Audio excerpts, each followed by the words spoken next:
वरहमतुल्लाहि वबरकातुह। इन्नल हम्दुलिल्लाह नहमदुहु व नस्तईनुहु व नस्तगफिरुहु व नऊज़ु बिल्लाहि मिन शुरूरि अनफुसिना व मिन सय्यिआति अअमालिना मन यहदिहिल्लाहु फला मुदिल्ल लहु व मन युद्लिल फला हादिय लहु व अशहदु अन ला इलाहा इल्लल्लाहु वहदहु ला शरीका लहु व अशहदु अन्ना मुहम्मदन अब्दुहु व रसूलुहु सल्लल्लाहु तआला अलैहि व अला आलिहि व सहबिहि व सल्लम तस्लीमान कसीरा। अम्मा बाद। মহান আল্লাহর সমস্ত প্রশংসা যে আল্লাহ রাব্বুল আলামিন আমাদেরকে তার মনোনীত দিন ইসলামের রাস্তা দেখিয়েছেন এবং সেই রাস্তা দেখানোর জন্য শেষ নবী প্রিয় নবী মুহাম্মদুর রাসূলুল্লাহ সাল্লাল্লাহু আলাইহি সাল্লামকে সারা বিশ্বের সমস্ত মানুষ জিনের জন্য রসূল করে প্রেরণ করেছেন। তার মাধ্যমে কত মানুষ দিশেহারা যারা ছিল রাস্তা পেয়েছে, পাচ্ছে, আর পেতে থাকবে। মাধ্যম আল্লাহ রাব্বুল আলামিনের রহমতের পরে রাসূলুল্লাহ সাল্লাল্লাহু আলাইহি সাল্লাম। এজন্য তার জীবনী সম্পর্কে জ্ঞান অর্জন করা ফরজ, গুরুত্বপূর্ণ বিষয়। আপনি সেই রকমই মুসলিম হবেন যেমন ছিলেন রাসূলুল্লাহ সাল্লাল্লাহু আলাইহি সাল্লাম। তার আকীদা, বিশ্বাসে, তাওহীদ, ইবাদত বন্দেগীতে, আখলাক, চরিত্রে, চলাফেরায়, আচার আচরণে, জীবনের যে বিভিন্ন স্তরগুলি রয়েছে বা বিভিন্ন শ্রেণীর মানুষ রয়েছে তাদের সাথে চলাফেরার ক্ষেত্রে, পারিবারিক জীবনে, সামাজিক জীবনে, সমাজের সাথে, মুসলিমদের সাথে, অমুসলিমদের সাথে, অর্থনীতির ক্ষেত্রে, রাষ্ট্রনীতির ক্ষেত্রে, জীবনের প্রতিটি ক্ষেত্রে আপনি সিরাতুন নবী সাল্লাল্লাহু আলাইহি ওয়াসাল্লাম নবীর জীবনী যদি পড়েন, শোনেন, জ্ঞান অর্জন করেন তাহলে আপনি অবশ্যই সঠিক রাস্তা পাবেন। লাকাদ কানা লাকুম ফি রাসূলিল্লাহি উসওয়াতুন হাসানা। নিশ্চয়ই নিঃসন্দেহে রাসূলুল্লাহ সাল্লাল্লাহু আলাইহি সাল্লামের মধ্যে রয়েছে তোমাদের জন্য উত্তম আদর্শ। যেই ব্যক্তি যত বেশি রাসূলুল্লাহ সাল্লাল্লাহু আলাইহি সাল্লামের আদর্শের কাছাকাছি হতে পারবে সে তত বেশি সফল। আমাদের ধারাবাহিক সিরাতুন নবীর আলোচনায় 1440 হিজরিতে মাঝামাঝির দিকে বা কয়েক মাস আগেই, শেষ বছরের শেষের দিকে আমরা শুরু করেছি। আজকে সপ্তম পর্ব, সিরাতুন নবীর পর্ব নম্বর 7। বিষয়বস্তু যা দিয়ে শুরু করব আর সেটাই নিয়ে হয়তো আলোচনা আজকে হয়তো সমাপ্ত করব, তা হচ্ছে বাইতুল্লাহর পুনর্নির্মাণ এবং এই ক্ষেত্রে যে কুরাইশদের মাঝে ঝগড়া দ্বন্দ্ব সৃষ্টি হয়েছিল তার নিষ্পত্তি বা মীমাংসার ব্যবস্থা, বিচার সালিসের ব্যবস্থা। এই হচ্ছে একটি বিষয় নবী সাল্লাল্লাহু আলাইহি সাল্লামের জীবনের সাথে বা জীবনীর সাথে সম্পর্কিত, সেই নিয়ে আলোচনা করব। রাসূলুল্লাহ সাল্লাল্লাহু আলাইহি সাল্লামের বয়স যখন প্রায় 35, অর্থাৎ নবুয়ত প্রাপ্তির 5 বছর আগে, সেই সময় মক্কায় বিশাল একটি বন্যা আসে, বন্যায় প্লাবিত হয়। এর থেকে বোঝা গেল যে মক্কার মতো পাহাড়ি এলাকা তো বান বন্যায় ইতিহাসে হয়েছে। তো আল্লাহ ইচ্ছা করলে যে কোনো জায়গাকে ডুবাতে পারে। যেখানে কোনো বর্ষা বৃষ্টি হয় না সেখানেও বান বন্যা হতে পারে। জি হ্যাঁ, এর বাস্তব প্রমাণ কয়েক বছর আগে জেদ্দার বন্যা আপনাদের জানা আছে, যাতে অনেক মানুষ বহে চলে গেছে, গাড়ি বহে চলে গেছে। তো আল্লাহ রাব্বুল আলামিন মানুষকে পরীক্ষা করার জন্য অথবা মানুষকে সতর্ক সাবধান করার জন্য, ফেরানোর জন্য ভুল পথ থেকে এইরকমভাবে কিছু আসমানি, জমিনি বা বিভিন্ন রকমের আযাব, শাস্তি পাঠিয়ে থাকেন। কয়েকটি উদ্দেশ্য থাকে। ভালো মানুষদের পরীক্ষা করেন, আর যারা পাপী আর অধিকাংশ মানুষই বিভিন্ন পাপে জড়িয়ে রয়েছে তাদের জন্য সতর্কীকরণ, তাদের জন্য সাবধান করে দেওয়া, সতর্ক করে দেওয়া, শাস্তির সংকেত যে এই তো ছোট শাস্তি, বড় শাস্তি তো আছেই, সুতরাং এখনই সাবধান হয়ে সংশোধন করে না ফিরে আসো। আজকে মুসলিম উম্মার উপর যে বালা মুসিবতগুলি সারা বিশ্বে চলছে এগুলি সেটারই একটা অংশ। মুসলিমরা শুধু কথিত মুসলিম হয়ে আছে ইল্লা মাশাআল্লাহ, অল্প কিছু মুসলিম আছে যাদের হয়তো তৌহিদ ঠিক আছে, না হলে অধিকাংশ মুসলিমদের তৌহিদই ঠিক নেই। আল্লাহ আহাদ, লা ইলাহা ইল্লাল্লাহ ঠিক নেই। মুহাম্মদুর রাসূলুল্লাহ মুখে বলে সাল্লাল্লাহু আলাইহি ওয়াসাল্লাম, কিন্তু কোনো সম্পর্ক নেই বাক্যের সাথে তাদের বাস্তব জীবনের। 5 ওয়াক্ত সালাত নেই, জি, খেয়াল খুশি যখন মনে হইল নামাজ পড়ে, জি, আসল বিষয়গুলি তো নেই মুসলিম জীবন, যেগুলি করতে কোনো বাধা নেই। আপনার তৌহিদ ঠিক করবেন, শিরিক করবেন না, নবী সাল্লাল্লাহু আলাইহি ওয়াসাল্লামের সুন্নতের অনুসারী হবেন, আপনি বিদআতি ধর্মকর্ম করবেন না, বিনা দলিলে অন্ধভাবে ধর্মকর্ম করবেন না, এটাতে কোনো জালেম শক্তি বাধা দেবে না। আজকাল পৃথিবীতে কোনো কাফের শক্তিও নেই যে শক্তি বলছে যে তোরাকে সুন্নতের তরিকে চলতে দেবো না, কিন্তু মুসলিমদের মধ্যে এক সেই লোকেরা শত্রু আছে। তো এ হচ্ছে মুসলিমদের অবস্থা। আর বাকি তো ইবাদত বন্দেগীর ক্ষেত্রে আর তারপরে আখলাক চরিত্রের ক্ষেত্রে আপনি আশ্চর্য হবেন মুসলিমদের অবস্থা নিয়ে একটু চিন্তা করলে, যে মুসলিমরা সমস্ত পাপে জড়িয়ে আছে। হারাম খাওয়া থেকে শুরু করে, হারাম উপার্জন থেকে শুরু করে, হারাম দেখা, হারাম শোনা, হারাম জীবনযাপন, ইসলাম থেকে অনেক দূরে চলে গিয়ে অমুসলিমদের মতো জীবনযাপন, জি হ্যাঁ, বা পাশবিক জীবনযাপন। শুধু টার্গেট হচ্ছে খাওয়া দাওয়া আর যৌন চাহিদা পূরণ করা, যেটা পশুর চরিত্র। পশুকে আল্লাহ ওই জন্য সৃষ্টি করেছেন। এই যদি মুসলিমদের অবস্থা হয় তো দুর্দশার কি শেষ থাকবে? আর সেটাই হচ্ছে। এখনও মুসলিমদের ফিরে আসা উচিত, জ্ঞানচক্ষু খোলা উচিত, সতর্ক সাবধান হওয়া উচিত। বারবার এই কথাটি বলছে, আল্লাহ যেন আমাকে, আপনাদেরকে আর যারা আল্লাহর দিনকে ভালোবাসেন এবং দিন পালনের চেষ্টা করেন তাদেরকে প্রথম সংশোধন করার চেষ্টা করার তৌফিক দান করেন, বা সংশোধনের তৌফিক দান করেন। কারণ যাদের অন্তরে ভয় আছে তাদের ভুলগুলি সংশোধন হওয়া সহজ। আপনাদের অন্তরে আল্লাহর ভয় আছে, তারপরেও বিভিন্ন ক্ষেত্রে যে বাঁকা চলছেন বা বিভিন্ন ক্ষেত্রে আপনার মধ্যে ভেজাল আছে, এই ভেজাল মুক্ত হওয়াটা অনেকটাই সহজ। কারণ আল্লাহকে ভালোবাসেন, পরকাল সম্পর্কে চিন্তাশীল, রাসূলকে ভালোবাসেন, দিন ইসলামকে ভালোবাসেন, কোরআন হাদিসকে ভালোবাসেন, সুতরাং সংশোধন করেন। আর তারপরে আল্লাহ যেন বাকি যেগুলি পাপিষ্ট মুসলিম, বিদআতি মুসলিম, শিরকে লিপ্ত মুসলিম, আল্লাহ সবাইকে সংশোধন হওয়ার তৌফিক দান করেন। আর জালেমদের অনিষ্ট থেকে, জালেমদের জুলুম থেকে মুসলিম জাতির উম্মার হেফাজত করেন। তখনই মুসলিম উম্মা জালেমদের জুলুম থেকে বাঁচতে পারবে যখন তারা আল্লাহর দিনের দিকে ফিরে আসবে। এই কথা কোরআনে কারীমে বারবার করে বলা হয়েছে। কোরআনের তরজমাটাও পড়ে তো স্পষ্ট বুঝতে পারবেন। ফিরে আসুন, আল্লাহ ফিরে আসবেন রহমত নিয়ে।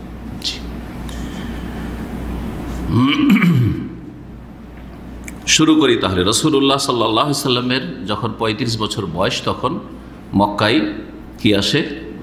বন্যা আসে। সেই বন্যাতে আর তার আগে কাবা ঘরে আগুন লেগেছিল। এখনকার মতো নয় ব্যবস্থা, আর এখনকার মতো আপনার এইরকম নয় যে অনেক দূর পর্যন্ত ধরেন বাড়িঘর নেই। তখন কাবার চারিদিকে বাড়িঘর। আমরা এই আজকে থেকে 30-35 বছর আগে মদিনায় যখন প্রথম আসি, 31 বছর আগে প্রায়, তখন মসজিদ নবীর চারিদিকে একবার পুরাতন বাড়ি, যেই বাড়িগুলো আজকাল পুরাতন মহল্লাতে এখানে আপনি এই হাইউদ্দাওয়াসারে দেখতে পাবেন না, জীর্ণ শীর্ণ মাটির বাড়ি, এইরকম ধরনের বাড়িগুলো যেগুলো ভেঙে পড়ছে। তো এইগুলো থেকে যে কোনো সময় আগুন লাগা স্বাভাবিক বিষয়, যখন তখন আগুন লেগে যেত। আর 1400 বছর আগে কী অবস্থা ছিল চিন্তা করেন তাহলে। যখন না কোনো রাস্তা ছিল, না ঘাট ছিল, না কোনো ব্যবস্থা ছিল, তো তার আগে আগুনও লেগেছিল। আগুন লাগার কারণে এমনি কাবাঘর দুর্বল হয়ে পড়েছিল, আর তার সাথে সাথে বন্যা এসে কাবাঘর একবারে প্রায় নষ্ট হয়ে গেছিল। কুরাইশরা তখন চিন্তা ভাবনা করলো, কারণ ওরাই হচ্ছে মোতাওয়াল্লি, দায়িত্বশীল কাবার, কুরাইশদের যিনি সর্দার। আর সেই যুগে রাষ্ট্রীয় নেতৃত্ব ছিল না, গোত্রীয় নেতৃত্ব ছিল। মক্কার নেতা বা সর্দার কারা ছিল? কুরাইশরা, কুরাইশদের যিনি সর্দার তিনি। তো কুরাইশরা চিন্তা ভাবনা করলো যে এই কাবা ঘরকে পুনর্নির্মাণ করা যাক। পুনর্নির্মাণ করবে, কিন্তু ও প্রায় সব মানুষেরই রুজির উৎস হচ্ছে হারাম। সব হারাম আয় ইনকাম করছে। তখনকার মুশরিকেরাও আজকালকার অনেক মুসলিম চাইতেও এই ক্ষেত্রে যে আল্লাহর ঘর বানাবো সচেতন, যে আল্লাহর ঘরে যাতে হারাম পয়সা না লাগানো হয়। আজকাল হারাম পয়সা দিয়ে মসজিদ তৈরি হচ্ছে, মসজিদের চাঁদা দিচ্ছে হারাম পয়সা থেকে। তামাকের ইনকাম, মদের ইনকাম, না হয় সুদ ঘুষের ইনকাম, না হয় বিড়ির ইনকাম, না হয় সিগারেটের ইনকাম, না হয় জুয়ার ইনকাম, না হয় কারো বেঈমানি আত্মসাৎ করা, বিভিন্ন রকমের হারাম ব্যবসা, সেগুলো থেকে আয় ইনকাম করে কি করছে? ইন্স্যুরেন্স কোম্পানি, জুয়া কোম্পানি থেকে ইনকাম, হ্যাঁ, সুদী ব্যাংক থেকে ইনকাম, তারপরে দান খেরাত করছে কিছু মসজিদে, মাদ্রাসায়, এতিমখানায়, ইসলামী প্রতিষ্ঠানে, হ্যাঁ, মাদ্রাসা, আমাদের অধিকাংশ মাদ্রাসাগুলি চলছে, তাতে বড় বড় পয়সাওয়ালারা ওই হারাম পয়সাই দিচ্ছে, কারণ তাদের অধিকাংশ রুজির উৎস হচ্ছে হারাম। অল্প কিছু হালাল থাকতে পারে, 60% কারো হয়তো হারাম নয়, কিন্তু অধিকাংশ রুজির উৎস হচ্ছে হারাম, যেটা বর্তমান অবস্থা মানুষের। তখন হারাম খেত মক্কার কাফের মুশরিকরা, তারা মুসলিম নয়, কাফের মুশরিকরা হারাম খেত, হারাম উপার্জন করত, কিন্তু তারা সজাগ ছিল কমপক্ষে এতটুকু যে কাবা ঘর তৈরি করব, এত একটা বড় পবিত্র কাজ করব, সওয়াব নেকির কাজ করব, তাতে একটা পয়সা যেন হারাম না ঢুকে। হারাম পয়সা দিয়ে কাবা ঘর, আল্লাহর ঘর বাইতুল্লাহ তৈরি করব না, এটা ছিল তাদের সিদ্ধান্ত। ঘোষণা করে দিল যে কালেকশন হচ্ছে, দান খেরাত করবে, কিন্তু হালাল পয়সা ছাড়া একটা হারাম পয়সা দিবে না। হালাল ইনকাম থাকে তাহলে দাও, না হলে হারাম পয়সা দিবে না, কেউ একটা হারাম পয়সা এতে ঢোকাবে না। সেই যুগের হারাম উৎস যেগুলো ছিল ইনকামের, তার একটি ছিল বেশ্যাবৃত্তি। বড় বড় পয়সাওয়ালারা দাসীদেরকে দিয়ে বেশ্যাবৃত্তি করা। তো আজকাল তো স্বাধীন মহিলাদেরকে ব্ল্যাকমেল করে উঠিয়ে নিয়ে চলে যাচ্ছে, বিক্রি করে দিচ্ছে, দালালরা নিয়ে গিয়ে, তারপরে জবরদস্তি উঠিয়ে নিয়ে চলে যাচ্ছে, তারপর বেশ্যাখানাতে বেশ্যাবৃত্তিতে বাধ্য করছে, আর কত কি। অনেক মেয়েরা স্বেচ্ছায় চলে যাচ্ছে পতিতালয়ে। কিন্তু তখনকার এই দিকটাও একটা খেয়াল করেন আপনি, আর এগুলো বড় শিক্ষণীয় বিষয়, যে তখনকার যুগে জেনা ব্যভিচার যারা করত তারা দাসী হইতো, স্বাধীন মহিলারা জেনা ব্যভিচার করতো না, অথচ তারা কাফের মুশরিক ছিল, কাবার চারিদিকে 360টা মূর্তি পূজা করত। এই বিষয়টা রাসূলুল্লাহ সাল্লাল্লাহু আলাইহি ওয়াসাল্লামের সিরাত জীবনী পড়লে আর বেশ কিছু হাদিস পড়লে উপলব্ধি করতে পারবেন। সবচেয়ে একজন খারাপ মহিলা ছিল সেই যুগের মুশরিকা, কিন্তু স্বাধীন মহিলা। খারাপ মানে ইসলামের শত্রুতাই খারাপ মহিলা ছিল, কিন্তু আল্লাহ তাকে হেদায়েত নসিব করেছেন, সেজন্য আর খারাপ বলবো না, কিন্তু খারাপ ছিল। সে ছিল আবু সুফিয়ানের স্ত্রী। নাম কি ছিল জানেন? হিন্দ নাম ছিল, হিন্দ। কিন্তু আমাদের দেশের লোকেরা যেহেতু হিন্দ বলে না, মেয়েদের নাম কি বলে? হিন্দা।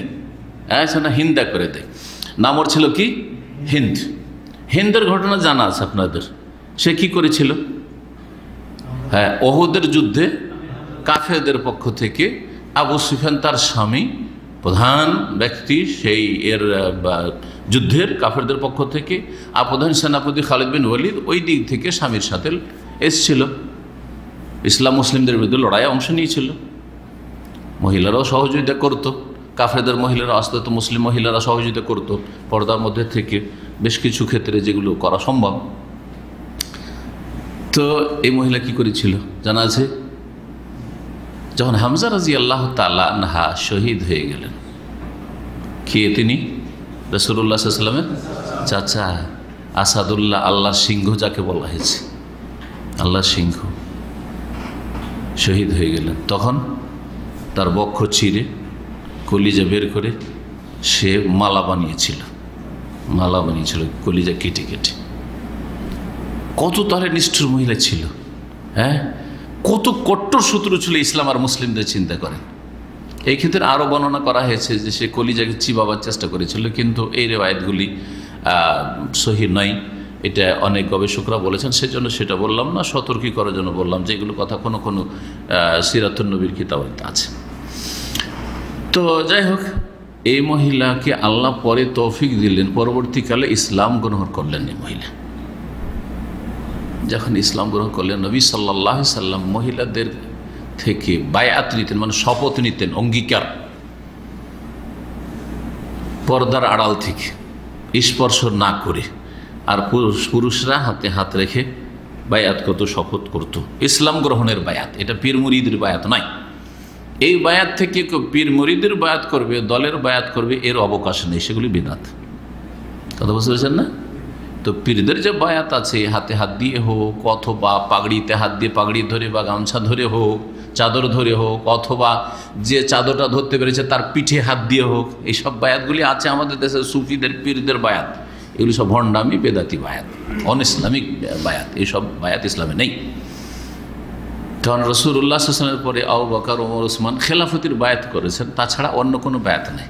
বড় বড় সাহাবীরা ছিলেন, কিন্তু যিনি খলিফা ছিলেন না, উনি বায়াত নিতেন না। যে কারণ সেই যুগে যদি কেউ বায়াত নিতেন তো আলী রাদিয়াল্লাহু তাআলা নিতেন, কারণ নবী সাল্লাল্লাহু আলাইহি ওয়াসাল্লামের নিকট আত্মীয়। কিন্তু খলিফা হওয়ার সময় শুধু বায়াত নেই, অন্য সময় নেই। খলিফার বায়াত আছে। মুসলিম দেশের রাষ্ট্রনায়ক, সে যদি গুনাহগারও হয়, ফাসিক হয়, কিন্তু মুসলিম, সে বায়াত নিতে পারে। কিন্তু কোনো আলেম বায়াত নেবে, আমি বায়াত নেব আপনাদের সাথে, এটা জায়েজ নয়।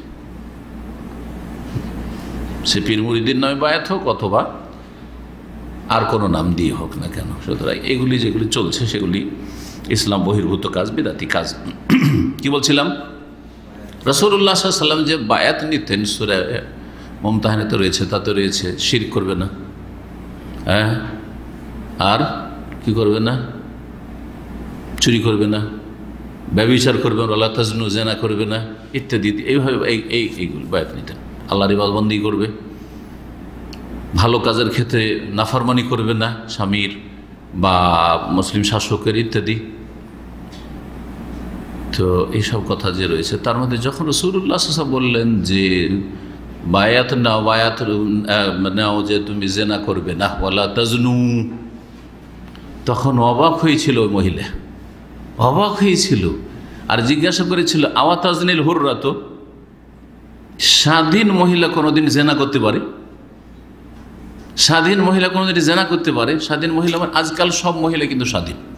আজকাল ওই দাস প্রথা নেই, দাসের প্রথা নেই। দাসীরা, দাসী যাদেরকে বিক্রি করা হয় পণ্যের মতো, হ্যাঁ, যেমন বইপত্র বিক্রি হচ্ছে, খাদ্যদ্রব্য বিক্রি হচ্ছে, ডাল চাল ধান গম পাট বিক্রি হচ্ছে, ওই রকম, হ্যাঁ, কেনা বেচা হইতো দাসীর। তো ওরা যেহেতু সমাজের নিচু শ্রেণীর হইতো, সেই জন্য তারা এইসব নোংরা কাজে লিপ্ত হইতো, জেনায় লিপ্ত হইতো, অথবা তাদেরকে দিয়ে জেনা করাইতো পুঁজিপতিরা, সমাজপতিরা। একটা ইনকাম সোর্স ছিল ওটা। কাফের, আবু সুফিয়ানও কাফের সেই সময়, তার স্ত্রীও কাফের, জীবনও কোনোদিন জেনা করেনি। অবাক লেগেছে তাকে, না হইলে চুপ থাকতো। যে জাহিলিয়াতের যুগে, শিরক কুফরি যুগে তো জেনাতে লিপ্ত হয়েছি, ঠিক না? এখন ইসলাম গ্রহণ করেছে, আর জেনা করবো না। কিন্তু বলছে আওয়া তাজনিল হুররা, কি বলেন ইয়া রাসূলুল্লাহ, আমি ইসলাম গ্রহণ করছি, ঠিক আছে, কিন্তু এটা জানি না যে কোনো স্বাধীন মহিলা অমুসলিম হইলেও, কাফের হইলেও জেনা করে। আর আজকাল বড় বড় ধনীর ঘরে, বড় বড় সম্ভ্রান্ত ঘরের, বড় বড় দাড়িওয়ালার ঘরের, বড় বড় পরেশগারদের ঘরের সহশিক্ষার্থী স্কুল, কলেজ, ইউনিভার্সিটি যাচ্ছে, আর প্রাইমারি স্কুল থেকে প্রেম করা শুরু করছে। হাই স্কুলে গিয়ে তো পুরাপুরি প্রেম শুরু হয়ে যাচ্ছে। আর তারপরে কলেজে গেলে তো বলতে হবে না, ইল্লা মাশাআল্লাহ, যদি আল্লাহ কাউকে বাঁচায় তাহলে, না হলে একবারে বিষাক্ত পরিবেশ। ভালো করে খোঁজ নিয়ে দেখেন, জি, ভালো করে খোঁজ নিয়ে দেখেন। আমরা যেই সময় প্রাইমারি পড়েছি তখন কত সাল ছিল জানেন? তখন জিয়াউর রহমান সাহেবের যুগ বা তার আগের যুগ ছিল, তার আগের যুগ বাংলাদেশের। হ্যাঁ হ্যাঁ, ৮০-র অনেক আগে, ৮০-তে তো একটু বড় হয়ে গেছে, তারও আগে ছিল। সেটা ছিল আপনার ৭৬ থেকে ৮০ কাছাকাছি, এই সময়গুলি। সেই সময়ে প্রাইমারিতে ওই চিঠি লেখা শুরু হয়েছে। এটা ছেলে ক্লাস 2-3 পর্যন্ত জানতো না, কিন্তু ক্লাস 4-এর ছেলেরা চিঠি লিখছে। হ্যাঁ, যুবক যুবতীকে, একটু যুবতী হইতে গেছে, চিঠি লিখছে, প্রেমের চিঠি লিখছে। আজকাল তার চিঠি লেখার দরকার নেই। হ্যাঁ, স্মার্টফোন তো আছেই, ফেসবুক তো আছেই, হ্যাঁ, মেসেঞ্জার তো আছেই, চ্যাটিং তো চলছে। আউযুবিল্লাহ, আউযুবিল্লাহ। এগুলো জেনা না? জেনার রাস্তা খুলে গেছে। কি যে অবস্থা! আল্লাহু আকবার। এই জন্য মেয়েদের হাতে যতক্ষণ বিয়ে না হয়েছে মোবাইল তুলে দিবেন না, এটা আমার উপদেশ। যতক্ষণ বিয়ে না হয়েছে ওইভাবে স্বাধীনভাবে মোবাইল তুলে দেবেন না। মায়ের মোবাইল ইউজ করুক, বাপের করুক, হ্যাঁ মায়ের করুক, সমস্যা নেই। আর কথা বললে সামনে কথা বলুক, যেমন টেলিফোন আসলো দৌড় দিয়ে ঘরে ঢুকে গেল, অসুবিধা নেই, একটু প্রাইভেটে কথা বলছে। আরে এটাই ফেতনার কারণ। কেন প্রাইভেটে কথা বলবে? কিসের প্রাইভেট? হ্যাঁ প্রাইভেসি আছে, কেন প্রাইভেটে আপনার মেয়ে কথা বলবে? আপনার ওয়াইফের সামনে কথা বলতে পারবে না? হ্যাঁ ভাই বোনের সামনে কথা বলবেন না? দাল মে কালা হে, কথা বুঝতে পারছেন? এইভাবে ফেতনায় লিপ্ত হয়।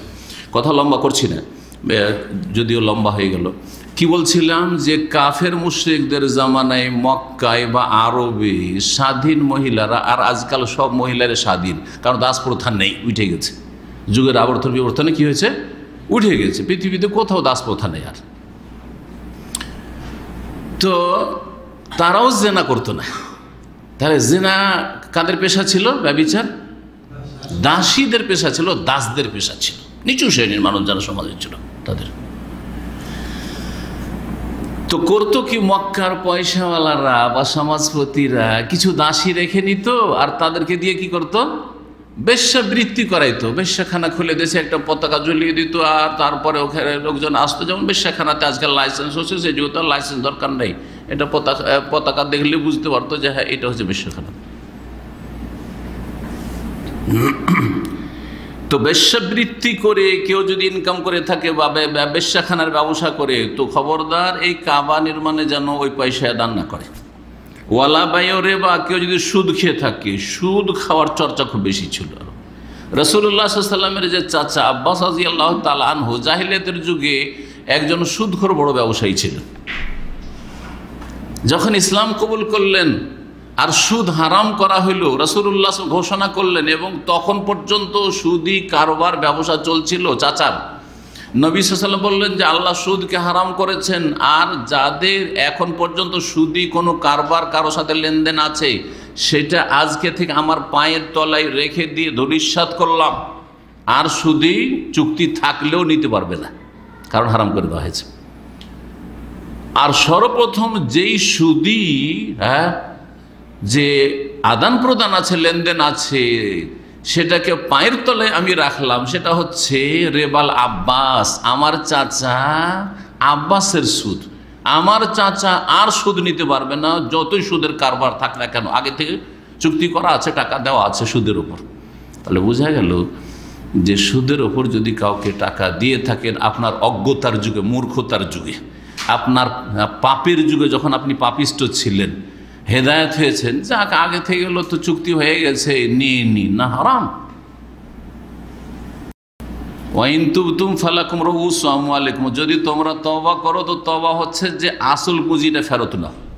লা তাযলিমুনা ওয়ালা তুযলামুন, জুলুম করতে পারবে না তুমি, এক পয়সা বেশি নিতে পারবে না। ওয়ালা তুযলামুন, আর তুমিও জুলমের শিকার হবে না। এটা নয় যে আসল পুঁজিটাই দিচ্ছে না, টাল বাহানা করছে, ওটাও চলবে না, আসল পুঁজি ফেরত দিক।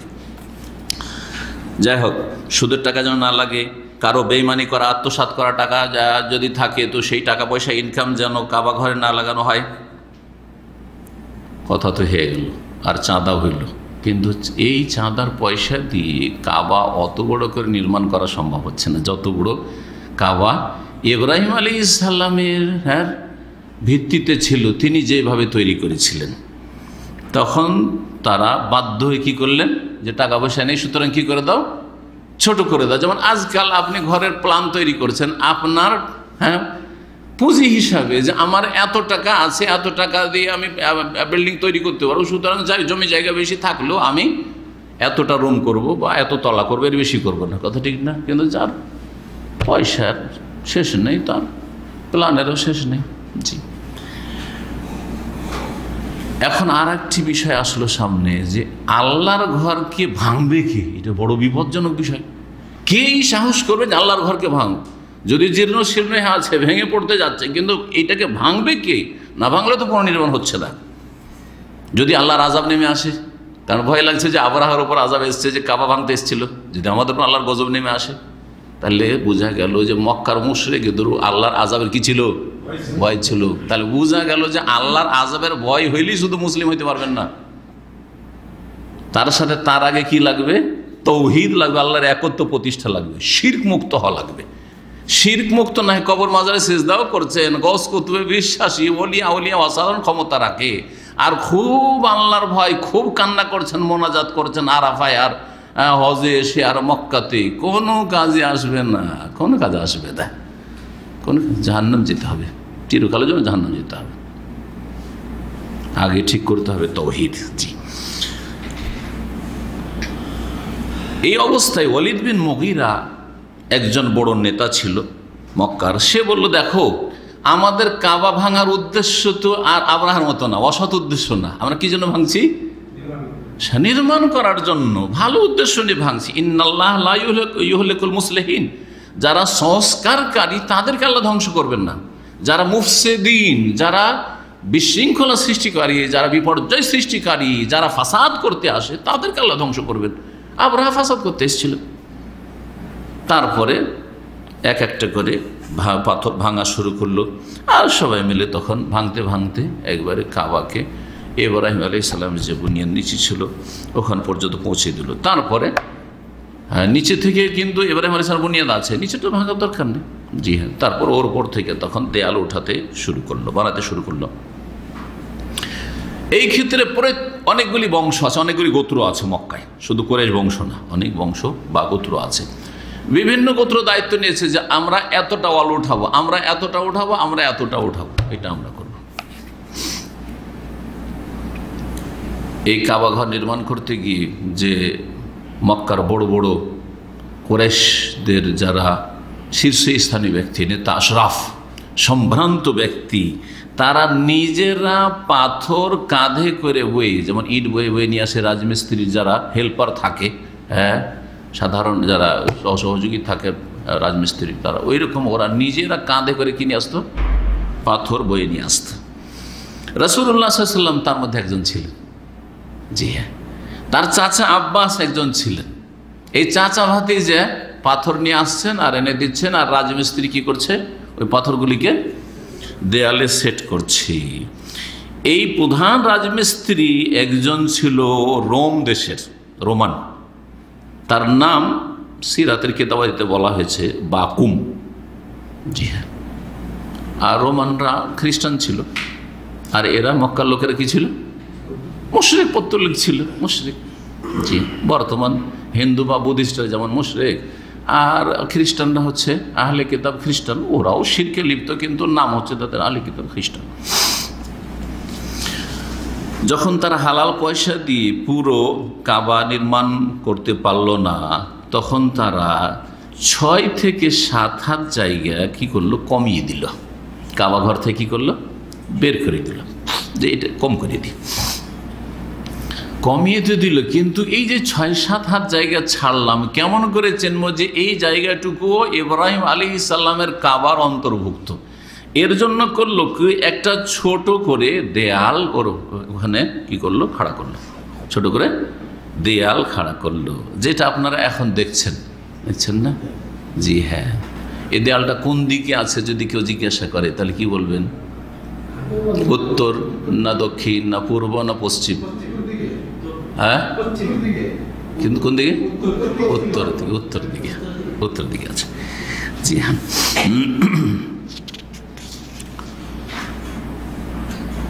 মদিনার দিকে, উত্তর দিকে মানে কোন দিকে? মদিনার দিকে অথবা শামের দিকে। যেদিকে মদিনা সেদিকে হচ্ছে শাম দেশ, আর দক্ষিণ দিক হচ্ছে ইয়ামান। জি, তো এই 6 হাতের মতো জায়গা বের করে দেওয়া হলো, আর ওখানে একটা ছোট দেয়াল তৈরি করে দেওয়া হলো, যাতে করে বোঝা যায় যে এটাও কাবার অংশ ছিল। এই অংশটুকুকে হাদিসের ভাষায় কি বলা হয়েছে?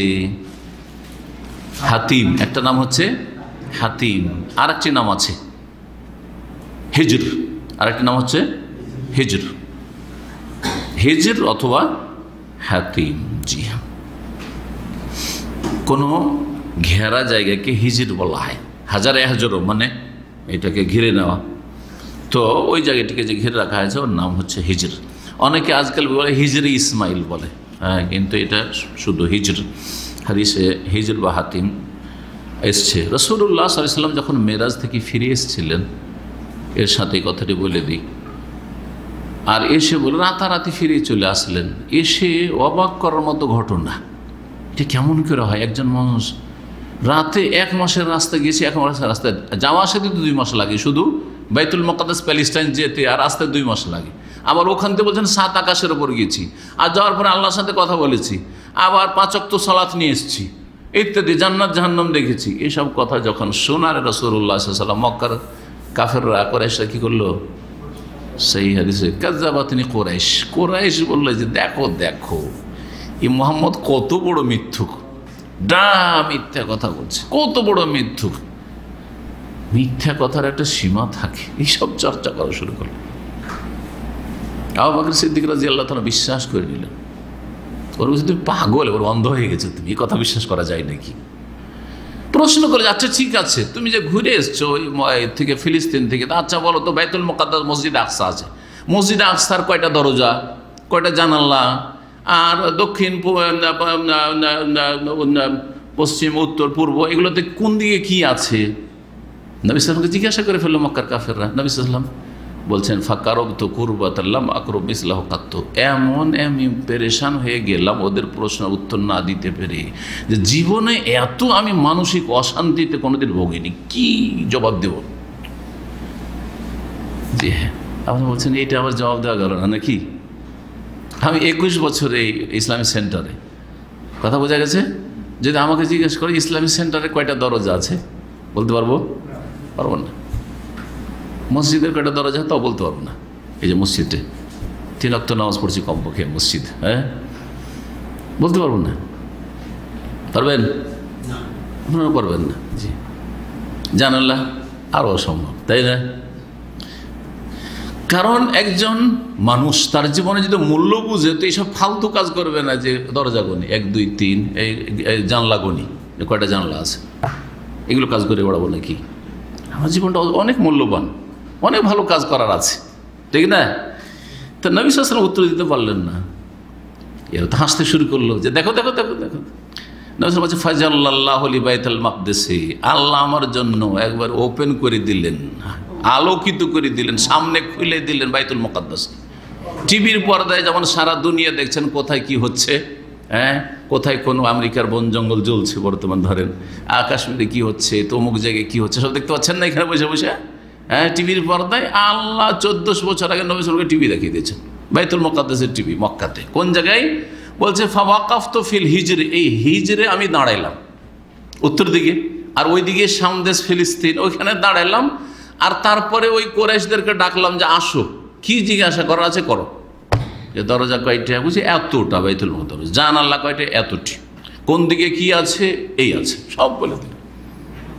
জি হ্যাঁ, তো এই হচ্ছে হিজরের কথা বলতে গিয়ে এই ঘটনাটি বললাম। কাবা ঘরের দেয়াল উপরে উঠছে ধীরে ধীরে, যখন হাজরে আসওয়াদের কাছাকাছি উঠলো, এখন হাজরে আসওয়াদকে রাখতে হবে এখানে, যে কালো পাথর, যেই পাথরকে আল্লাহ জান্নাত থেকে পাঠিয়েছেন, হাদিসে রয়েছে, যেই পাথর সাদা ছিল দুধের চাইতে বেশি, এটাও হাদিসে রয়েছে। ফাসাওয়াদাতহু খাতায়া আহলি শিরক, কিন্তু যুগের আবর্তন বিবর্তনে মুশরিকদের পাপ সেটাকে কালো করে দিয়েছে, কালো করে দিয়েছে। এটা হাদিস, কিন্তু মুশরিকদের পাপ খাতায়া বানি আদম উন্নয়ত হয়েছে, কিন্তু সেটা আসলে অন্য হাদিসে রয়েছে মুশরিকদের পাপ। কারণ মুশরিকদের পাপ মুসলিমদের পাপের চাইতে অনেক বেশি, তাদের শিরকের পাপ, কুফরির পাপ, আর তাদের কাছে না কোনো বাধা নিষেধ, না হালাল না হারাম, না একটু অন্তরে ভয়, ঠিক না? কিন্তু মুসলিম ফাসেক হইল, মেলা পাপ করেছে কিন্তু সব পাপ করতে পারবে না। মুসলিম যদি সামান্য কিছু ঈমান থাকে তাহলে অনেক পাপে জড়িয়ে আছে, কিন্তু সব পাপ করা তার দ্বারা সম্ভব হবে না।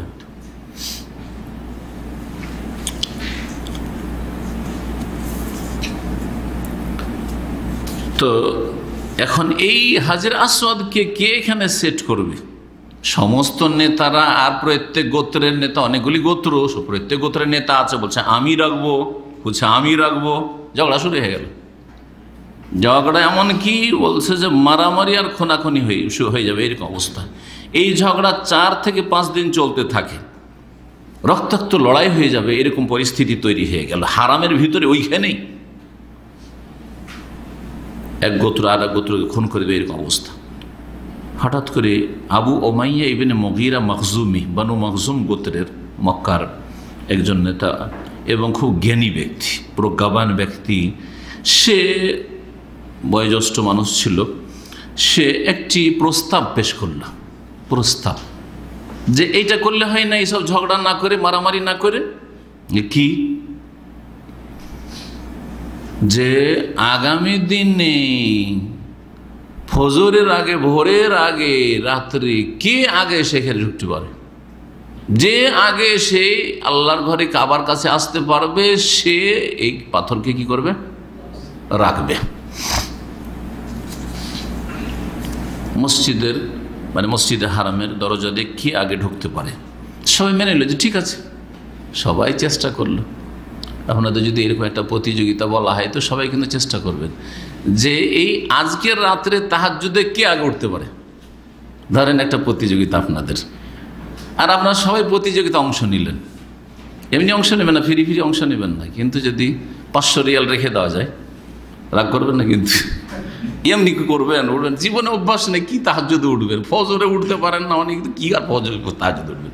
কিন্তু যদি বলা হয় যে ফজরে নামাজ তাহাজ্জুদে যে আগে উঠে যাবে, আর মসজিদে ধরেন মসজিদে তাহাজ্জুদ, আর মসজিদে পয়সা বান্ডিল নিয়ে বসে আছে, যে আগে ঢুকবে তাকে 500 রিয়াল বা 5000 রিয়াল। 500 রিয়াল অনেকে হয়তো আসবেন না, ধরে ঘুম ছেড়ে 500 রিয়ালের জন্য যাবো না, কিন্তু 5000 রিয়াল ধরেন, হ্যাঁ 2-3 মাসের বেতন, অনেকে আসবে।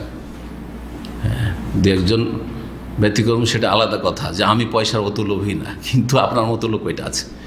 তো যাই হোক, সুবহানাল্লাহ, নবী সাল্লাল্লাহু আলাইহি ওয়াসাল্লাম এই কথাই বলেছেন যে সবচেয়ে ভারী নামাজ মুনাফিকের জন্য এশার নামাজ, ফজর নামাজ। কিন্তু তারা যদি জানে যে খুব সুন্দর সুন্দর 2টা করে পায়া দেবে, মিরমাতাইনে হাসানাতাইনে, খুব স্পেশাল 2টো করে নিহারি পায়া দেওয়া হবে এশার নামাজে আর ফজর নামাজে, লা শাহেদ আল এশা, তো অবশ্যই এশাতে আসবে মুনাফিকরা। এটা মুনাফিকের চরিত্র। জি, যে আপনি আখিরাতের ভয়ে, মরণের ভয়ে, মরণের পরে জীবনের ভয়ে আপনি ফজরে আসেন না, 5 ওয়াক্ত নামাজ পড়ছেন না, আর দুনিয়ার গরজে অনেক কিছুই করছেন, সব কিছু কুরবানি করে দিচ্ছেন আপনি, আপনার কফিলকে রাজি করার জন্য কত পাপ করে দিচ্ছেন, হয়তো আপনি যে কোনো কিছু করতে প্রস্তুত আছেন আপনি, কিন্তু আপনি আল্লাহকে রাজি করার জন্য আপনার কোনো ফিকির নেই। কেমন ইমান আপনার? যে তো যে আগে আসতে পারবে সেই এই কাজটি করবে। সবাই একমত হয়ে গেল, আল্লাহর ফয়সালা ছিল, কেউ আগে আসতে পারেনি। প্রথম ব্যক্তি যিনি মসজিদে হারামের দ্বার দিয়ে প্রবেশ করছেন তিনি হচ্ছে রাসূলুল্লাহ সাল্লাল্লাহু আলাইহি ওয়াসাল্লাম। যেমনই প্রবেশ করেছি, অন্যরা দূর থেকে দেখি, আরে প্রথম ব্যক্তি মোহাম্মদ, বলছে যে হাজাল আমিন রাদিনাহু, এ হচ্ছে আল আমিন, একে আমরা পছন্দ করি, এ আমাদের মনোনীত ব্যক্তি। হাজা মোহাম্মদ, ইনি হচ্ছেন প্রশংসিত ব্যক্তি। যখন এটা হয়ে গেল যে যাক, মুহাম্মদ সাল্লাল্লাহু আলাইহি সাল্লামকে দিয়ে কি করা হবে, এই পাথর সেট করা হবে। মুহাম্মদ সাল্লাল্লাহু আলাইহি সাল্লাম ভাবলেন যে সবাই একটু একটু করে অংশ নেই, আল্লাহ তাকেও যে এই যে ক্ষমতা দিয়েছেন, যেই ক্ষমতা সবার নেই, হয়তো আপনি হইলে হয়তো ঠিক আছে, আমি আগে আসতে পেরেছি, আমি রেখে দিলাম। সবাই কিন্তু ফেল করে তাকালো, তাদের মনটা অনেকের খারাপ হবে যে আমরা হাজরে আসওয়াদটা ছুঁইতে পেলাম না, তাই না? কিন্তু রাসূলুল্লাহ সাল্লাল্লাহু আলাইহি ওয়াসাল্লাম বললেন যে একটা চাদর নিয়ে আসো। চাদর নিয়ে আসা হইল, আর তারপরে সেই বড় চাদরটাতে হাজরে আসওয়াদটা রেখে দেওয়া হইল। হাজরে আসওয়াদ রেখে দিয়ে প্রত্যেক গোত্রের লোকদেরকে বলা হলো, বা তাদের নেতাদেরকে বলা হলো যে আপনারা এক এক দিকে চাদরটা ধরে নেন, কেউ এই দিক, কেউ ওই দিক, কেউ ওই দিক, এই চাদরের চারিদিক সব বিভিন্ন গোত্রের যারা রাইস সর্দার আছে তারা ধরে উঠান। তারপরে যখন সেটাকে উঠালো, তখন রাসূলুল্লাহ সাল্লাল্লাহু আলাইহি ওয়াসাল্লাম সেই হাজরে আসওয়াদটিকে নিলেন, আর নিয়ে যেই জায়গাটিতে হাজরে আসওয়াদ আছে বা সেট করা, সেখানে সেট করে দিলেন। এইভাবে এই সমস্যার সমাধান হয়ে গেল, ঝগড়া বিবাদ মিটে গেল। জি, এই জন্য মীমাংসা করে দেওয়া, মানুষের ঝগড়া বিবাদ শেষ করে দেওয়া অত্যন্ত ফজিলতের কাজ, অত্যন্ত ফজিলতের কাজ। অনেক সময় না, বরং সবসময় নফল ইবাদত বন্দেগী চাইতে বেশি নাকি। অনেক সময় ফরজ ওয়াজিব কাজ ছেড়ে একটু দেরি হয়ে যাক, অথবা সেটা হয়তো করতে পারলাম না, পরে করলাম, মানুষের ঝগড়া বিবাদ যাতে লড়াই না হয়ে যায়, মারামারি না হয়ে যায়, হতাহত না হয়, সেটা অনেক বেশি গুরুত্বপূর্ণ। রাসূলুল্লাহ সাল্লাল্লাহু আলাইহি ওয়াসাল্লাম বিচার সালিসে গিয়েছেন, জোহরের নামাজ মসজিদ নববীতে আসতে পারেননি, ইমামতি করেছেন অন্য সাহাবী। জি, আব্দুর রহমান বিন আউফ। হাজরে আসওয়াদ যেটা সেট আছে, সেটা জমিন থেকে কতটা উপরে আপনাদের আইডিয়া তো হইতে পারে? হ্যাঁ হ্যাঁ, জি বলছেন যারা সিরাত লিখেছেন তারা 1.5 মিটার, 1.5 মিটার উপরে, 1.5 মিটার। 1 মিটার মানে 40 ইঞ্চি, তাই না? 1.5 মিটার মানে তাহলে 60 ইঞ্চি। আর দরজা, দরজা আর একটু বেশি, 2 মিটার, দরজাকে 2 মিটার উঁচা করা হইল। ইব্রাহিম আলাইহিস সালামের যে কাবা ঘর ছিল, সেটা থেকে বেশ কিছু ক্ষেত্রে এই কাবাতে ভিন্নতা নিয়ে আসলো কুরাইশরা। একটা হচ্ছে যে ইব্রাহিম আলাইহিস সালামের কাবা বড় সড়ো ছিল, 6-7 হাত জায়গা কি করলো, কমিয়ে দিল, সেটা হিজর হাতিম হয়ে থেকে গেল। 1। 2 নম্বর, ইব্রাহিম আলাইহিস সালামের কাবা ঘরে 2টো দরজা ছিল, বাব শারকি, বাব গরবি। পূর্ব দিকে একটা দরজা যেটা এখন আছে, আর একটা হচ্ছে পশ্চিম দিকে দরজা যেটা বন্ধ করে দেওয়া হয়েছে। তৃতীয়, যে ইব্রাহিম আলাইহিস সালামের যে দরজা ছিল, সেই দরজাগুলি সরজমিনই ছিল, মাটিতে নিচেই ছিল, 2টোই দরজা, যে কোনো মানুষ সহজে প্রবেশ করতে পারত।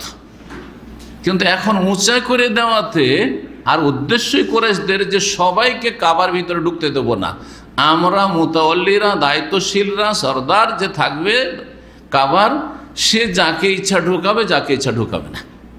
যেমন পরবর্তীকালে হয়েছে, যখন খোলার ইচ্ছা হয় তখন খোলা হয়, ওই সময় যে থাকলো ঢুকে গেল, কিন্তু সবাই তো ঢুকতে পারে না, তাই না? 2টো দরজা থাকাতে হয়তো কি একটা দরজা দিয়ে মানুষ ঢুকছে, আর এক দরজা দিয়ে বেরিয়ে যাচ্ছে, সহজ। হ্যাঁ, যে প্রবেশ দ্বার আলাদা আর নিকাশ দ্বার আলাদা, কিন্তু একটাই দরজা হইলে ওইভাবে লোকজন ঢোকা সম্ভব নয়। আর একটা পার্থক্য, হ্যাঁ, আর একটা পার্থক্য হচ্ছে উঁচার ক্ষেত্রেও পার্থক্য ছিল, যেটা হয়তো আসবে। আর একটা পার্থক্য, কতগুলি পার্থক্য বললাম, আর একটা পার্থক্য হচ্ছে যে বর্তমানে কয়টি স্তম্ভ আছে বলতে পারেন, পিলার কয়টি আছে কাবার ভিতরে? দেখছেন, কাবা ঘর সম্পর্কে আপনারা জানছেন না? হ্যাঁ, 6টা, 3টে 6টা, 3টে 6টা আছে। ইব্রাহিম আলাইহিস সালামের বুনিয়াদে কোনো পিলার ছিল না, ছিল না। আসেন এখন লেখক যেগুলি বলেছেন সেগুলি বলি, আমি বেশ কিছু গুছিয়ে একটু বলে দিলাম। দেয়াল যে উঁচা করা হলো, সেটা 18 হাত করা হলো। তাহলে দেওয়াল কতটা উঁচা? কাবার বর্তমান দেওয়াল, এটাই কুরাইশদের বুনিয়াদের উপর আছে। বর্তমান যেটা কায়েম আছে সেটা হচ্ছে কুরাইশদের যেটা কাবা নির্মাণ, তার ওপর কায়েম আছে, 18 হাত। ইব্রাহিম আলাইহিস সালাম বুনিয়াদে কত ছিল? ওয়াকানাত আলা নিসফি মিনজার, এর অর্ধেক ছিল। তার মানে দেয়াল অনেক নিচে ছিল, 9 হাত ছিল, 9 হাত ছিল মাত্র। কাবার ভিতরে এখন রয়েছে সিত্তাতু আমেদা, যেটা কুরাইশরা করেছে, 6টি পিলার।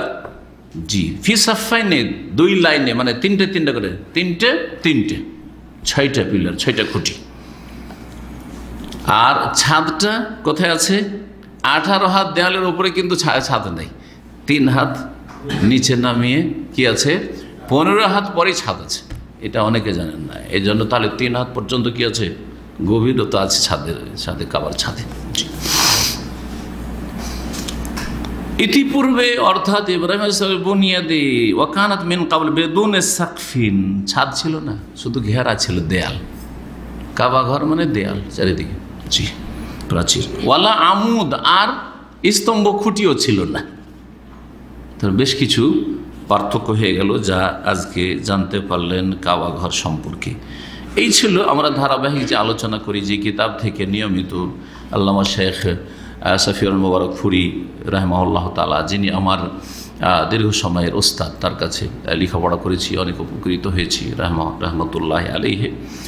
আর তারপরে যখন মদিনায় আসলাম লেখাপড়ার জন্য, তার কাছ থেকে লেখাপড়ার পরে, তো তার আগেই উনি মদিনা ইউনিভার্সিটিতে গবেষণা ডিপার্টমেন্টে উনি চলে এসেছিলেন গবেষক হিসাবে। তো আমাদের আগে উনি মদিনা এসেছিলেন, আর মদিনায় ওনার বাসাতে মাঝে মধ্যে যেতাম, উনি চা খাইতেন।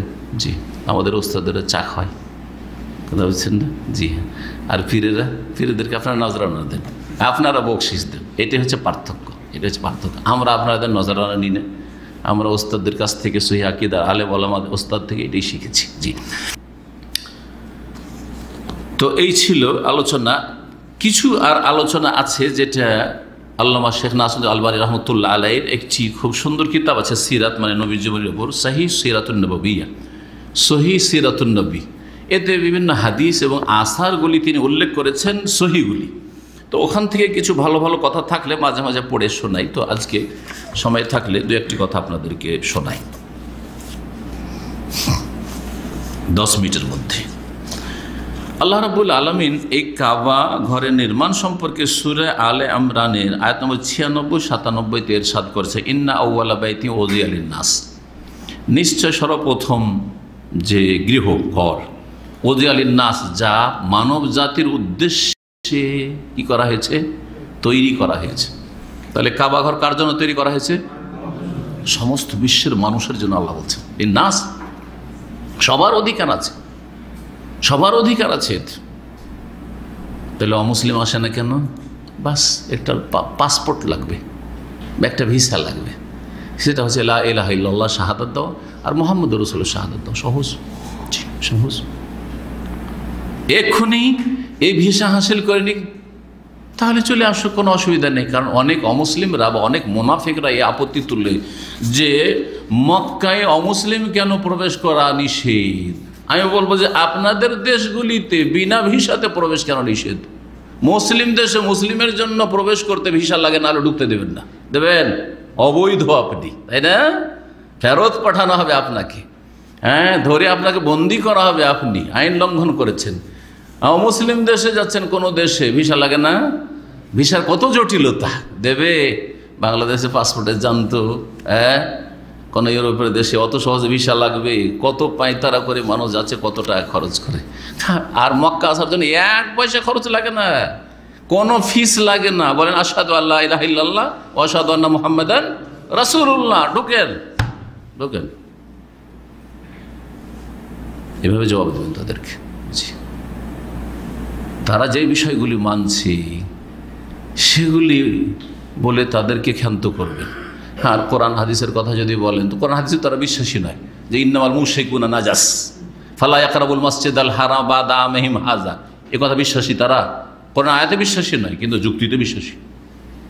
তোমরা তাই করছো, বরং তোমাদের কাছে আরো এই বিষয়টি আরো জটিল। আমাদের কাছে জটিল না, খুব সহজ।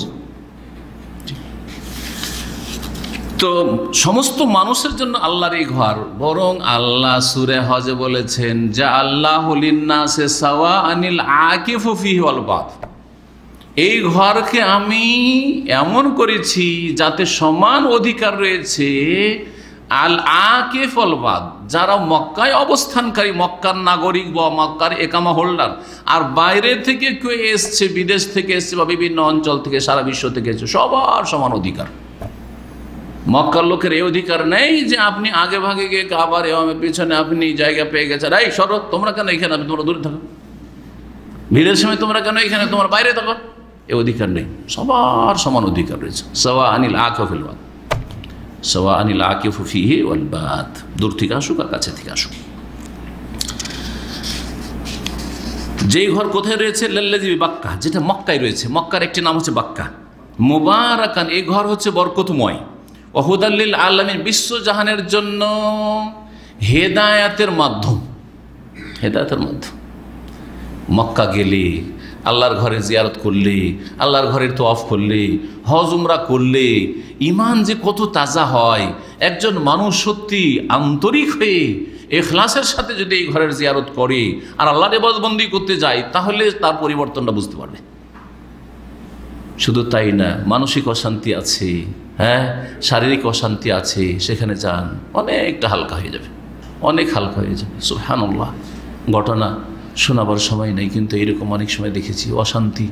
যান একবার জিয়ারত করে আসেন, ভালো করে অন্তর খুলে দোয়া করে আসেন, অন্তর খুলে সেখানে তওয়াফ করে ইবাদতবন্দি করে আসেন, সালাত আদায় করে আসেন, মানসিক শান্তি ফিরে আসবে। আপনার শারীরিক অসুস্থতা আছে, হালকা হবে। সুবহানাল্লাহ, এগুলি পরীক্ষিত বিষয়। কারণ নিজের কথা বললে অনেক সময় রিয়াকারি চলে আসতে পারে, অথবা কার কথা বললে, সেই জন্য দরকার নেই, ওটা থাক। কিন্তু এটা পরীক্ষিত জিনিস আপনার মানসিক শান্তির জন্য, শারীরিক শান্তির জন্য।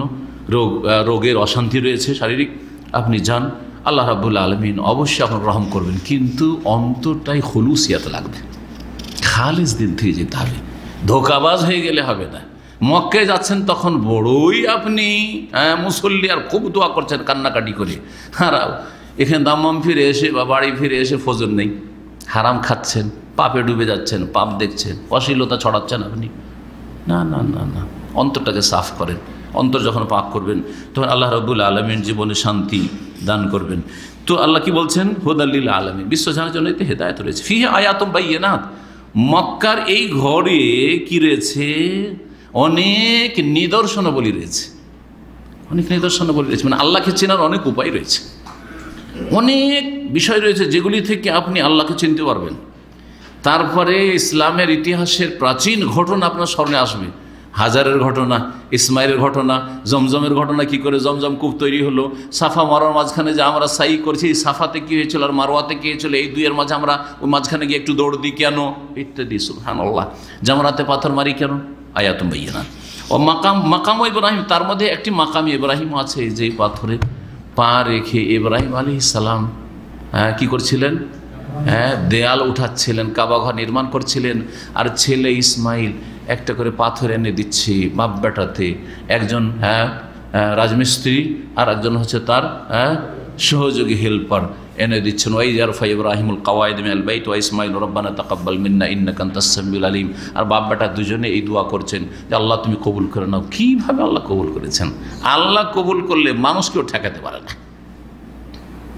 এক মুহূর্তের জন্য ইবাদত বন্ধ নেই। যদি তওয়াফটা ফরজ সালাতের সময় বন্ধ হয় তো ফরজ সালাত, ওর চাইতে গুরুত্বপূর্ণ কাজ চলছে, ফরজ সালাত চলতে আছে। ফরজ সালাতের সালাম ফিরতে কীভাবে দৌড় দিয়ে মানুষ যাচ্ছে আর তওয়াফ শুরু করে দিচ্ছে, আর হাজার আসাদের চুমা দেওয়া শুরু করছে, দেখেছেন না দৃশ্য না? তাহলে কোনো সময় ইবাদত বন্দেগী বন্ধ নেই। দুনিয়ার সব জায়গায় কখনো না কখনো ইবাদত বন্দেগী বন্ধ হয়, যদি ধারাবাহিকভাবে সারা পৃথিবীতে চলতে আছে। কিন্তু আমাদের সালাতের সময় শেষ হইলো, রিয়াজে শুরু হইলো, রিয়াজ শেষ হইলো, তারপর কাসিম তায়েফ ওইগুলোতে শুরু হলো, ওই শেষ হলো, আবার মক্কায় যুদ্ধ শুরু হলো, চলতে আছে সারা পৃথিবীতে। কিন্তু কাবা ঘর এমন একটি ঘর, সবসময় সেখানে ইবাদত চলতে আছে। অমান দাখালাহু কানা আমেনা, আর সেখানে কিন্তু প্রবেশ করে নিরাপদ হবে।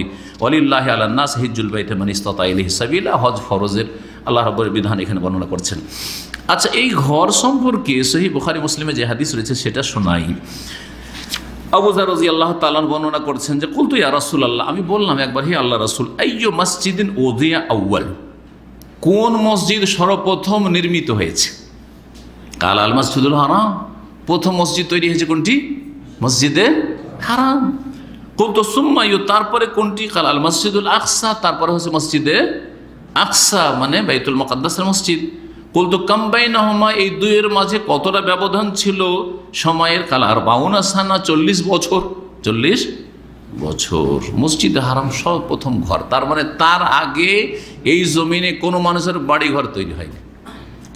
এই জন্য সর্বপ্রথম কাবা ইব্রাহিম আলাইহিস সালাম তৈরি করেননি। কে তৈরি করেছেন? ফেরেশতা, মালায়েকা তৈরি করেছেন। মালায়েকা, তখন কোনো বাড়ি ঘর পৃথিবীতে আল্লাহর জমিনে ছিল না। জি, তারপরে তখন অন্য ঘর বাড়ি তৈরি হয়েছে, সে মসজিদই হোক, আল্লাহর ঘর, অন্য মসজিদ, অথবা আর কিছু হোক না কেন। দুটোর মাঝে যে 40 বছর বলা হয়েছে, আল্লাহ আলাম কোন পিরিয়ডটাকে বলা হয়েছে। তবে এই ক্ষেত্রে আল্লামা আলবানী রাহিমাহুল্লাহ বলছেন, আর অনেক গবেষক ওলামারা বলেছেন, এটা নতুন কথা আজকে শুনুন, সেটা হচ্ছে যে প্রসিদ্ধ আমাদের কাছে যে কাবা ঘর বাইতুল্লাহ কে তৈরি করেছেন? ইব্রাহিম আলাইহিস সালাম তৈরি করেছেন, কিন্তু তাকেও কিন্তু ভিতটা দেখিয়ে দেওয়া হয়েছে। তার মানে তার আগে থেকে ওখানে কোনো নির্মাণ ছিল, ঘর ছিল, যে এই নকশায় তুমি এখানেই তৈরি করো। তারপরে বাইতুল মুকাদ্দাস বা মসজিদ আকসা কে তৈরি করেছেন বলছেন এই ক্ষেত্রে ওয়াকাদ তাকাল্লামনা আলা হাযা, আল আলবানী বলছেন এই ক্ষেত্রে আমি আলোচনা করেছি। ওয়া আন্নাল মসজিদ আল আকসা আসসাসাহু ইসরাঈল ওয়া হুয়া ইয়াকুব আলাইহিস সালাম, মসজিদে আকসা নির্মাণ করেছেন ইসরাঈল, যার প্রসিদ্ধ নাম হচ্ছে নবী ইয়াকুব আলাইহিস সালাম। ইয়াকুব কে ছিলেন? ইয়াকুব বিন ইসহাক বিন ইব্রাহিম। তারপরে ইব্রাহিম আলাইহিস সালামের ছেলের ঘরের নাতি, মানে পোতা। যারা পোতা বোঝেন পোতা, যারা বুঝেন ওদের জন্য ছেলের ঘরের নাতি। বুঝছেন, সব বাংলায় আমাকে শিখতে হয়। জি, ইয়াকুব আলাইহিস সালাম। তো ইয়াকুব আলাইহিস সালাম আর ইব্রাহিম আলাইহিস সালাম এই দুটো ব্যবধান যদি দেখেন তো হইতে পারে 40 বছর। এই ক্ষেত্রে সম্ভাবনা এই ক্ষেত্রে আছে, কারণ দাদা তৈরি করছেন কি মসজিদ হারাম, আর তার নাতি বা পোতা তৈরি করছেন মসজিদ আকসা। এই দুটোর মাঝখানে 40 বছর ব্যবধান হলে হতে পারে, অথবা তার আগে কখনো তৈরি হয়েছে, সেই ইতিহাস হইতে পারে, আল্লাহু আলাম। এই ছিল হাদিস। সহিহ বুখারী মুসলিম আরো হাদিস রয়েছে, ইন্না হাযাল বালাদ হারামাহুল্লাহ, এই শহরকে, মক্কা নগরীকে আল্লাহ সম্মানিত করেছেন, হারাম করেছেন। বেশ কিছু জিনিস হারাম রয়েছে যা অন্য জায়গায় হারাম নয়। কখন থেকে? যখন থেকে আল্লাহ আসমান জমিন সৃষ্টি করেছেন, সম্মানও দিয়েছেন, আর বেশ কিছু বিষয়কে কি করেছেন? হারাম করেছেন। ফাওয়া হারাম বিহুরমাতিল্লাহি ইলা ইয়াউমিল কিয়ামা, কিয়ামত পর্যন্ত এখানকার সম্মান বহাল থাকবে এবং সেটা হারাম থাকবে। এখানে বেশ কিছু বিষয় হারাম থাকবে, যেমন গাছ কাটা হারাম, শিকার করা হারাম। কত কবুতর এখানে পেলে ছাড়বেন, ডেলি পায়রা কবুতর খাবেন এখানে পেলে, কিন্তু মক্কায় ধরতে পারছেন না, এত ঝাঁকে ঝাঁক কবুতর দেখছেন। তারপর আর হারিয়ে যাওয়া বস্তু এখানে উঠিয়ে নিচ্ছেন, 1 বছর পর্যন্ত ঘোষণা করলেন দামি হইলে, আর তারপরে খেয়েও নিতে পারেন, ব্যবহার করতে পারেন, দান করে দিতে পারেন। কিন্তু মক্কায় ওঠানো চলবে না। সেই একমাত্র উঠাবে যে সারা জীবন ধরে কি করবে? ঘোষণা করবে যে ভাই কারো যে তুই হারিয়ে থাকে মক্কায়, তাহলে যে আছে সারা জীবন ধরে। তো কে এই কাজ করতে পারবে? এই জন্য উঠাবেন না। কে উঠাবে? মক্কার লোকেরা। ওখানে একটা কাউন্টার আজকাল করে দেওয়া হয়েছে হারামের এক পাশে, ওখানে গিয়ে জমা করে দেন আপনি কোনো কিছু হারানো বস্তু পেলে। আর আপনারও কিছু হারিয়ে যায় তো ওখানে গিয়ে তলাশ করবেন, পেয়ে যাবেন। এটা দুনিয়ার ফায়দা। তো বললাম আমি, একাধিক ভাইদের এরকম হয়েছে, একামা হারিয়ে গেছে আর বেচারা খুব পেরেশান আছে। আমি তাকে পরামর্শ দিলাম যে এখানে একটা কাউন্টার আছে, যান। একবার নিয়েও গেলাম এক ছেলেকে, আর যাওয়ার পরে বলে ঠিক আছে, তোর নামটা লিখে দিয়ে যাও, পরে যোগাযোগ করিও। সকালবেলা এরকম হয়েছে, বিকালবেলা যাচ্ছে বা তারপরের দিন তো একামা পেয়ে গেছেন।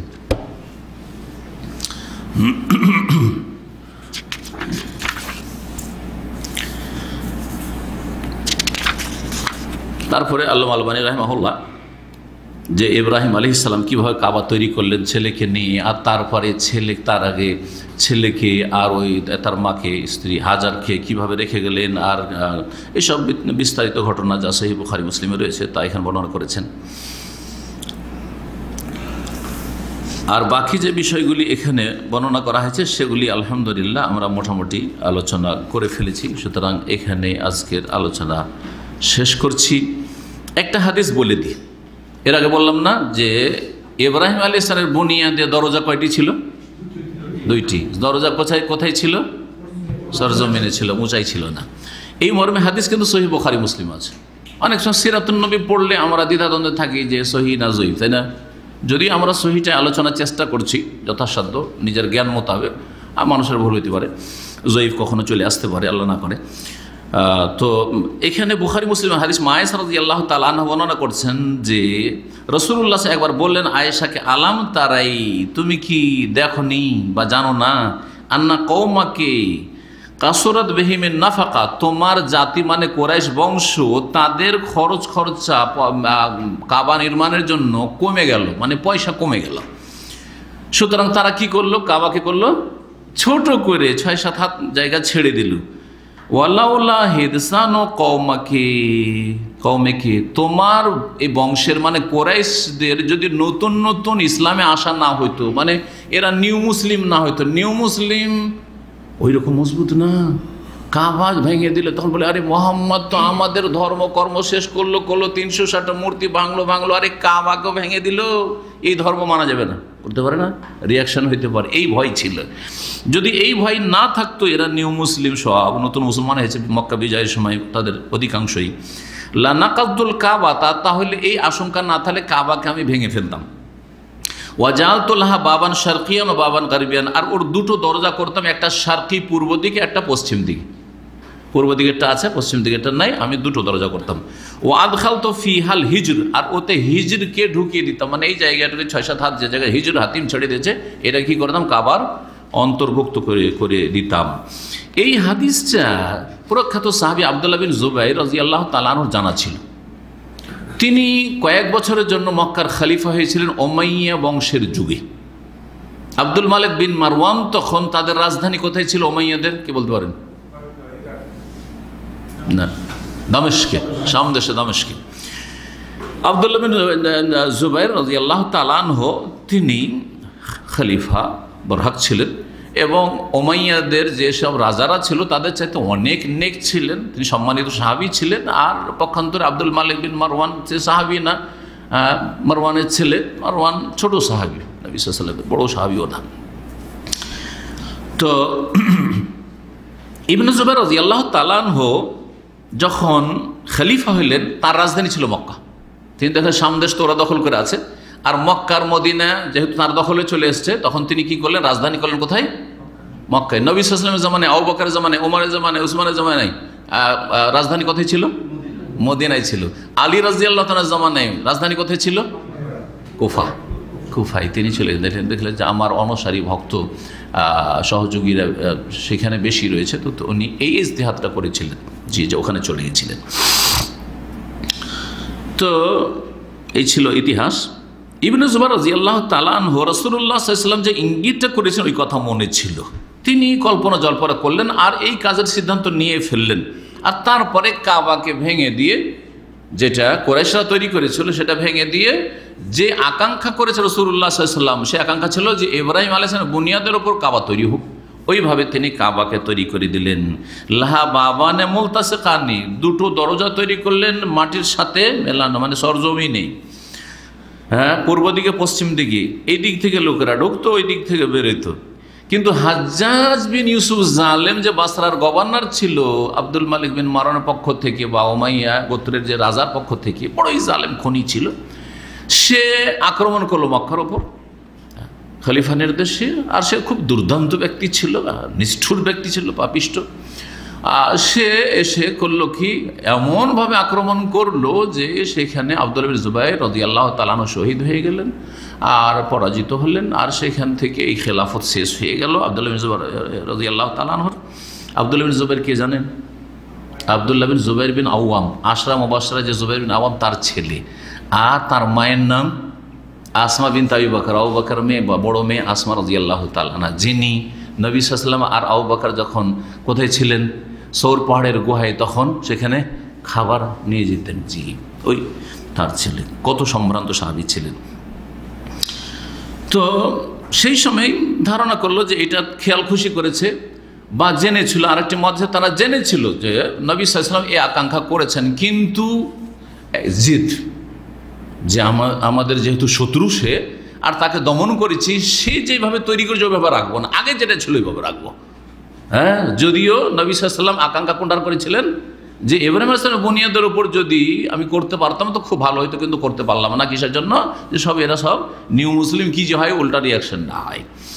তো আবার হাজ্জাজ বিন ইউসুফ জালিম আব্দুল মালিক বিন মারওয়ানের নির্দেশে কুরাইশদের মতো কাবা করে দিলেন। এরকম হয়ে গেল। ইমাম মালিক রহমতুল্লাহ আলাইহির যুগে তখন আব্বাসী খলিফা আসলেন। আব্বাসী খলিফার আবার উমাইয়াদের চরম শত্রু। তখন তারা অনুমতি চাইলো বা ইচ্ছা করলো যে কি করি, ইবনে জুবাইরের যুগে যেমন ছিল আসল কাবা, ইব্রাহিম আলাইহিস সালামের বুনিয়াদের ওইরকম কাবা তৈরি করি। ইমাম মালিক রহমতুল্লাহ আলাইহি তখন সবচেয়ে বড় ইমাম সেই যুগের, মদিনার ইমাম, ইমাম দারিল হিজরা। তার কাছে ফতোয়া জিজ্ঞেস করা হলো, মাসলা জিজ্ঞেস করা হলো যে আমরা এটা করতে চাইছি। তিনি বললেন যে না, এটা করা চলবে না, করিয়েন না। কারণ এইটা করলে বারবার ভাঙাভাঙি, যে রাজা আসবে ভাঙাভাঙি শুরু করবে। একবার ভেঙে তৈরি করা হয়েছিল আব্দুল্লাহ বিন জুবাইরের যুগে, সেটা ভালো ছিল, কারণ ওটার আকাঙ্ক্ষা ছিল রাসূলুল্লাহ সাল্লাল্লাহু আলাইহি ওয়াসাল্লামের, হয়েছিল। কিন্তু সেটাকে আবার কি আসলো, ইবনে মারওয়ান আসলো, আব্দুল্লাহ বিন মারওয়ান, হাজ্জাজ বিন ইউসুফ, এরা আবার ভেঙে দিল। আবার এখন আসবেন আপনারা দিয়ে তৈরি করবেন, ভালো নিয়তি আপনাদের যে ইব্রাহিম বুনিয়াদের উপর ফিরিয়ে নিয়ে যায়। কিন্তু আবার কোন রাজা আসবে আপনাদের সাথে তাদের বিদ্বেষ থাকবে যে না ওইরকম রাখবো না, ওইরকম করবো। দিয়ে আল্লাহর ঘর কাবা নিয়ে কি শুরু হয়ে যাবে, খেল তামাশা শুরু হয়ে যাবে। এইরকম ভাঙা গড়া যদি চলতে থাকে, তাহলে কাবার যে একটা মুসলিম উম্মার অন্তরে প্রভাব রয়েছে, শ্রদ্ধা সম্মান রয়েছে, আল্লাহর ভয় ভীতি রয়েছে এই ঘর সম্পর্কে, সেটা হারিয়ে যাবে বা হ্রাস পেয়ে যাবে। নিষেধ করে দিলেন। সুতরাং ফাহিয়া এলাল আন কাজালেক, এইরকমই থেকে গেল যে এরকম অবস্থায় কাবাকে দেখছেন এটাই আল্লাহর ফয়সালা ছিল। হাযা ওয়া সাল্লাল্লাহু আলা মুহাম্মদ ওয়া আলা আলিহি ওয়া সাহবিহি আজমাইন।